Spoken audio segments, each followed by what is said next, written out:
Caprice Smith. And I'm Beverly Lofton. We'd like to welcome you to Women Uncuffed and Worthy.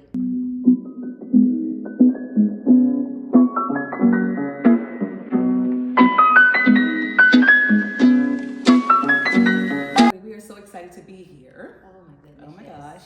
Yes. But I think it's important for us to let the women know why we are here. Yes. What do you think? I think so. Let's do it. Okay. So, ladies, we love you so much that we are here to say, slow down. You're doing great. And we're going to share some strategies to help you maintain success, worthiness, and being uncuffed. Just as a background, Women Uncuffed stems from a lifelong series of work. My realization about what was important in life came very early. It was important for me to show women how to be successful, how not to have it all, because I think that's literally impossible, but how to have what you're supposed to have in its right timing without going crazy. So, with Women Uncuffed, I believe in serving the community, honoring your uniqueness, serving God, always stretching daily, and make sure you're doing it in your unique way.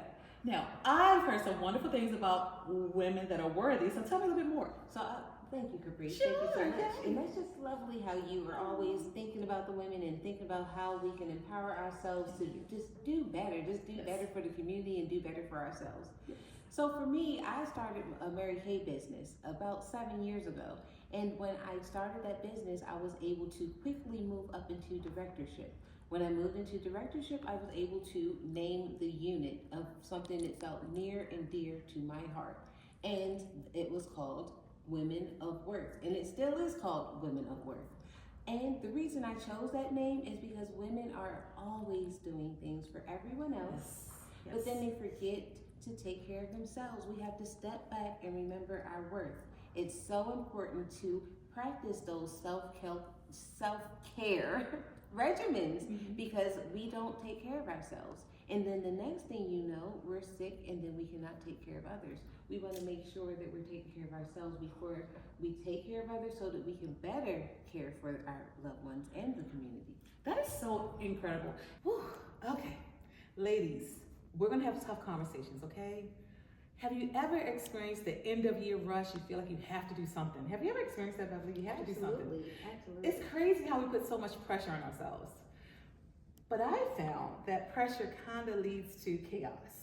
What do you think? I do believe so, and especially now because we just finished the holiday with Christmas, and now we're setting all of these expectations to finish out what we started from the beginning of the year, and we're feeling that pressure that we kind of missed the mark on a few things.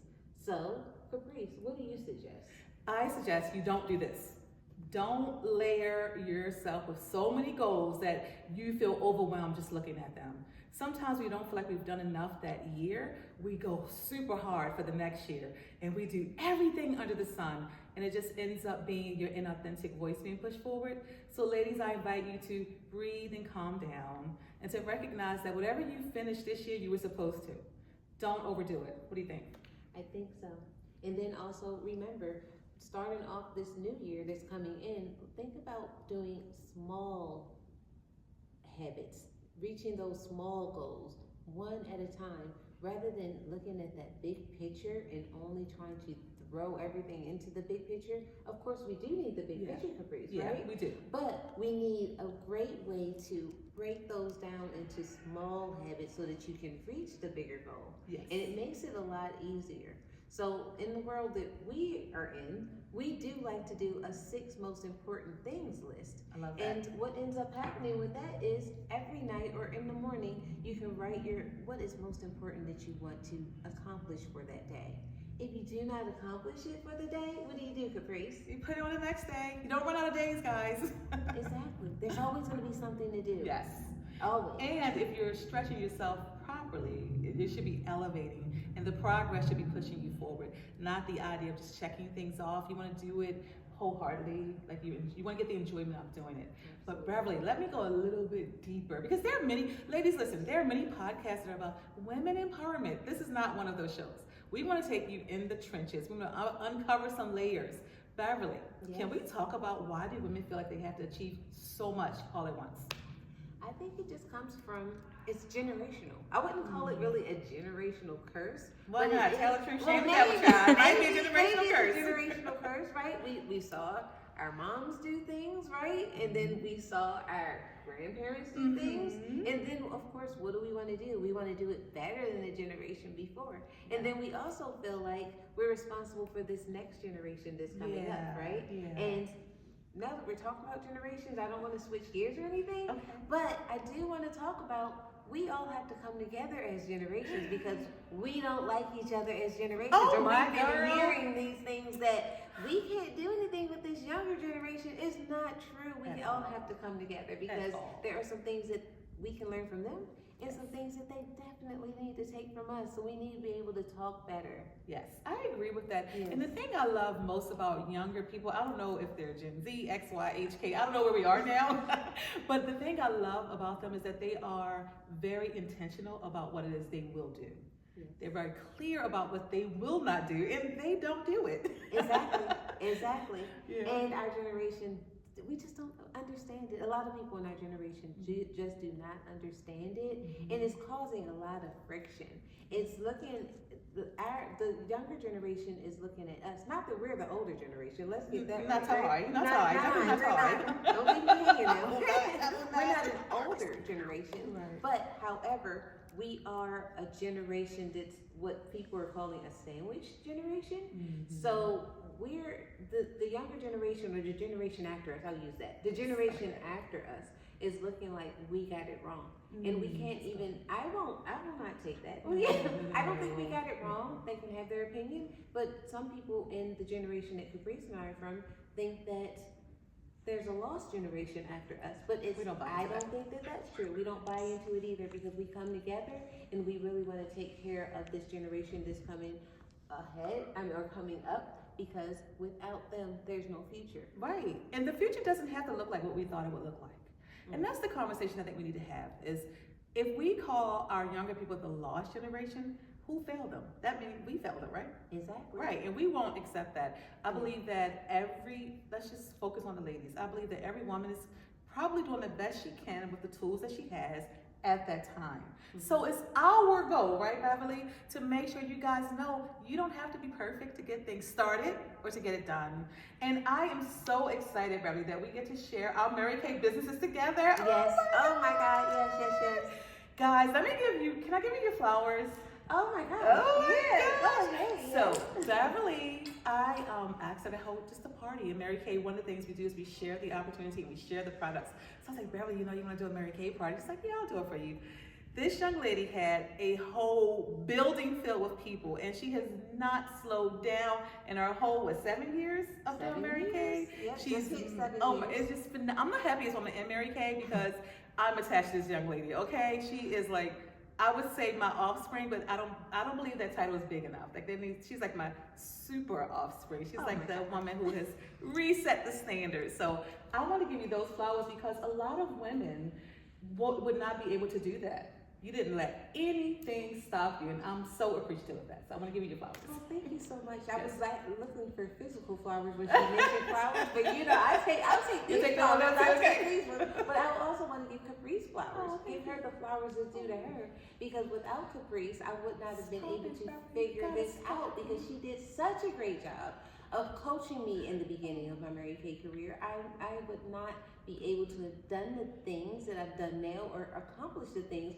without her expressing how I can just do anything, right? I was stuck in this little cocoon. I was stuck in this little cocoon of work and really not knowing what I could do outside of that cocoon of working in my professional environment. That happens a lot in our experiences. Meeting folks at that right time, it ends up being a divine meeting, right? Divine meaning and divine meeting. I've met so many purposeful women, and just being so grateful that I've met those women at the right time, and Caprice was one of them. And just her bringing me out of my shell, helping me come out of my shell, because Jamie even will talk about, my daughters, Jamie and Nia, will talk about how I was just so shy. Caprice, I was so shy. I was so nervous to do public speaking or anything like that. And yes, that's right. Look at because of Meet and Caprice. Aw. That happenstance, is that the right word? Perfect. Happenstance, It's right? perfect. Y'all sound so perfect. Exactly. Just happened to Meet and Caprice. Well, Caprice and I knew each other from when we were teenagers or something, but we ran into each other again at that perfect timing, and then at the perfect timing when Caprice was starting her Mary Kay business and bringing up the journey of Mary Kay. And thank you so much. I'm so glad that you brought me into this world. But you know what's interesting? You could meet people on your path, but it's more important because you've done the self-work and you knew who you were. You knew your worth. Yes. I didn't have to work hard. Let's talk about how women live in this syndrome of imposter. Yes. Being an imposter is an actual syndrome where you don't feel like you belong. And I know where it comes from: familial factors, environmental factors, self-imposed factors. But ladies, uncuffing is about recognizing that even if you do it wrong, the fact that you did it, that's better than never doing it at all. What do you think, Beverly? I truly believe it. Truly believe that. I believe it for sure. And just adding on to that, women of worth. Remember your worth and know that we are here for a purpose, and we want to discover that purpose. We do not want to ever just continue on about our day and about our lives and never discover our worthiness and discover our purpose. We have to unlock that, uncuff that. That's what it's here for. We want to do that. That's when you run into people like Caprice, you run into people like me, and pay attention when you meet people like this, because God will bring those people into your life at the right time. Relationships are so important. You're going to get something out of those relationships, something that is divine out of those relationships. So thank you so much for joining Caprice and I on our very first segment. We've been talking about doing this, and we finally had the time to sit down and get started. So look forward to many more to come. We'll be doing more segments, and we also will be having a women's retreat in the very near future, and we will give you more details on that, because we want to bring women together, bring women in the room, and then just retreat. And again, remember the worthiness, and remember To uncuff.